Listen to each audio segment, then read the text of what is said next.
পবিত্র মাহে রমজানে আমাদের ভাজা পোড়া তো লাগবেই লাগবে। এখানে যদি কিছু স্পেশাল থাকে তাহলে তো কোনো কথাই নেই, তাই না? ডাল দিয়ে তো পেঁয়াজু সবাই তৈরি করে খেয়েছি, চলেন আজকে গরুর মাংস দিয়ে পেঁয়াজু তৈরি করে খাই।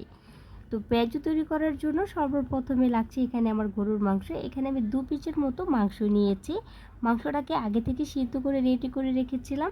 এখন এইভাবে হাত দিয়ে ছিঁড়ে ছিঁড়ে এগুলোকে একটু টুকরো করে নিচ্ছি। খুব ভালো করে মাংসটাকে সিদ্ধ করে নিতে হবে। রমজান থাকতে থাকতেই একবার হলো গরুর মাংস দিয়ে পেঁয়াজুটা তৈরি করে খাবেন। দামি দামি হোটেল থেকে আমরা যখনই চিকেনের কোনো কিছু কিনে নিয়ে আসি, চিকেন চপ বা চিকেন রোল, এটাকে হার মানিয়ে দিবে এই পেঁয়াজুটা। তো এখানে নিয়ে নিয়েছি আমি 1 বাটির মতো ডাল। ডালটাকে আগে থেকেই রেডি করে রেখেছিলাম। এখানে আমার 3 রকমের ডাল আছে। মুসুরির ডাল নিয়েছি, খেসারির ডাল নিয়েছি, আর হচ্ছে এখানে বুটের ডাল নিয়েছি। তো এখন দিয়ে দিচ্ছি এখানে কিছু জিনিস। এখানে আমি 2টি পেঁয়াজ কুচি দিচ্ছি, 3টি কাঁচামরিচ কুচি দিচ্ছি, সামান্য এখানে ধনেপাতা কুচি দিচ্ছি। তারপরে দিয়ে দিচ্ছি স্বাদের জন্য লবণ। 1 টেবিল চামচ দিয়েছি মরিচের গুঁড়ো, 1/2 টেবিল চামচ দিয়েছি এখানে হলুদের গুঁড়ো, 1 টেবিল চামচ দিয়েছি এখানে কাবাব মশলা, আর 1.5 টেবিল চামচ দিয়েছি এখানে আদা রসুন বাটা। এখন এই জিনিসগুলোকে খুব ভালো করে একটু মেখে নিতে হবে।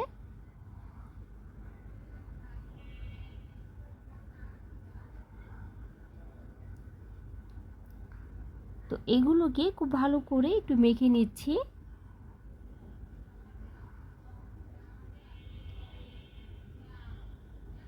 বাস, এগুলো আমার তৈরি করা হয়ে গিয়েছে। এখন আমি চুলায় চলে যাচ্ছি।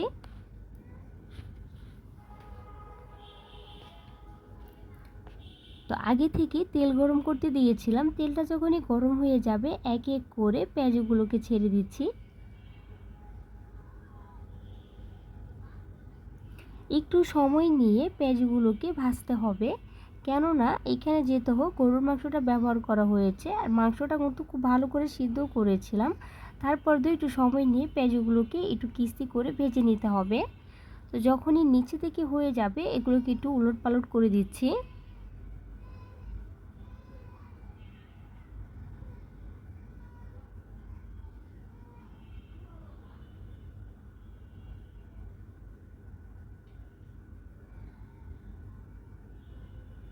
উল্টিয়ে পাল্টিয়ে একটু সময় নিয়ে পেঁয়াজগুলোকে ভেজে নিয়েছি, আর পেঁয়াজগুলো কিন্তু আমার ভাজা হয়েও গিয়েছে। এখন আমি তেল থেকে উঠিয়ে এগুলোকে প্লেটে নিয়ে তারপরে পরিবেশন করে আমি আপনাদেরকে দেখাচ্ছি। পেঁয়াজগুলো মাশাআল্লাহ অনেক সুন্দর একটি কালার এসেছে, আর এত সুন্দর একটি ঘ্রাণ বেরোচ্ছিল যে কি বলবো। উপরটা ছিল একদমই ক্রিস্পি, ভিতরটা ছিল একদম নরম সফট, জাস্ট অসাধারণ ছিল পেঁয়াজুটা। যদি ভালো লাগে প্লিজ ভিডিওটি দেখার পরে একটি লাইক করে দিবেন। আর রমজান থাকতে থাকতে অবশ্যই গরুর মাংস দিয়ে পেঁয়াজুটা তৈরি করে খাবেন। ভিডিওটি এই পর্যন্তই। আল্লাহ হাফিজ।